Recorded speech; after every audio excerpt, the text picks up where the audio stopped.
Usually touted as the financial boogeyman, any mention of growth going anywhere but up is met with scowls and dire warnings of recessions and superinflations and, in worst case, a depression.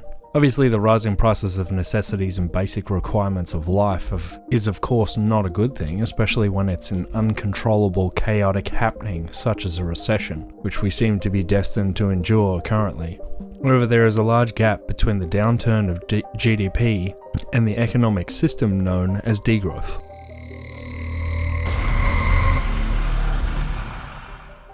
Degrowth, by the very nature of the word, has a certain negative connotation, especially in the English language. We certainly never appreciate having money taken away from us. However, viewed as an economic system, it is more akin to a diet, where the excesses are curbed and a concerted effort is taken to ensure limiting the resource consumption and energy requirements of mass-producing so many consumer goods. The real purpose of degrowth as an economic system is to demystify the economic buzzword of growth, a word often used by politicians and economists to abstract away the perceived value of commodities, from the increased use of materials and energy in order to produce more goods of value and for consumption. Degrowth introducing the idea in order to keep the value of macroeconomics stable, we don't actually need to increase some ethereal metric that can, in theory only, go up forever.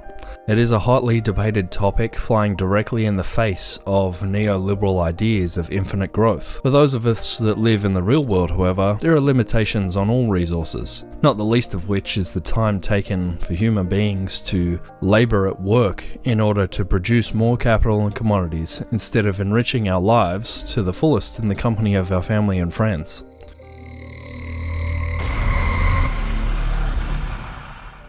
Degrowth as an economic system is about focusing on social and ecological sustainability, improving human well-being and reducing environmental damage. It steps away from the wealthy economy's current framework of increasing the growth of gross domestic product as the main goal, and focuses more on freeing up energy and materials so that it's a purposeful strategy for stabilizing an economy, achieving social and ecological goals, and unlike a recession, which is chaotic and socially destabilizing, the decline of growth is controlled and is focused. There is an increase in public services, there is a reduction in the less necessary production of things like fast fashion, advertising, private jets, mass production of consumer goods that have planned obsolescence, things like that.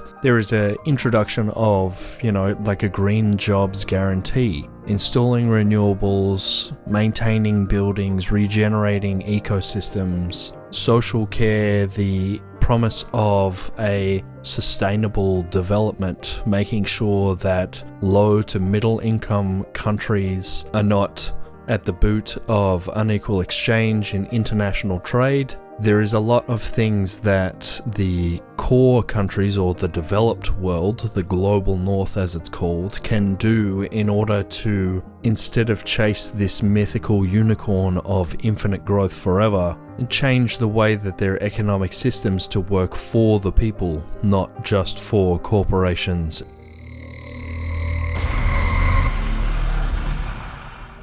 Obviously, degrowth comes with its own challenges. It's not going to be just a seamless changeover to completely go in the opposite direction of how an economy is currently run. For example, if there is a concerted effort to basically stunt and close up sections of the economy, then employment and the people that usually work in those jobs for their wages will find it tough. They will do it tough, and they will need to reskill and move towards the other industries that are seen as more socially beneficial and more ecologically and sustainably sound.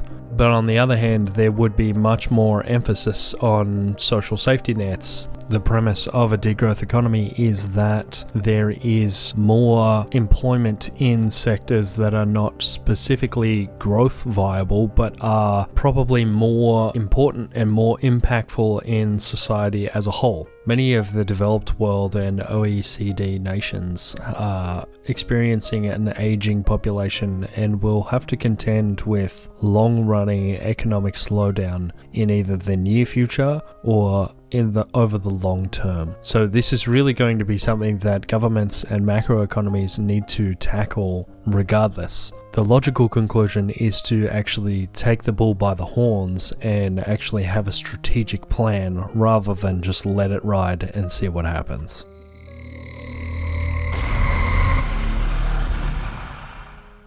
I've tried not to get too caught up in the weeds of the real economic theory behind degrowth. I'm not an economist. I don't know too much about this stuff other than the research that I've done myself, but if you really wanted to go and have a look at some more videos, I highly recommend Our Changing Climate and their video on degrowth. Endeavour has an excellent video on degrowth, and my top recommendation would be Andrewism's How Degrowth Can Save the World. And then also, if you have a couple of spare minutes on top of that, Economics Explained has an excellent video on Japan's economy and finite growth, and how a slump in the economic system can be managed and what impacts that has on the general population at large. As always, thank you for taking the time to watch or listen to my thoughts. I'm keen to hear your thoughts in the comments or on social media. Remember to be charitable to others' ideas, embrace those you love, and enjoy the beauty of nature while we can. Cheers. Catch you in the next one.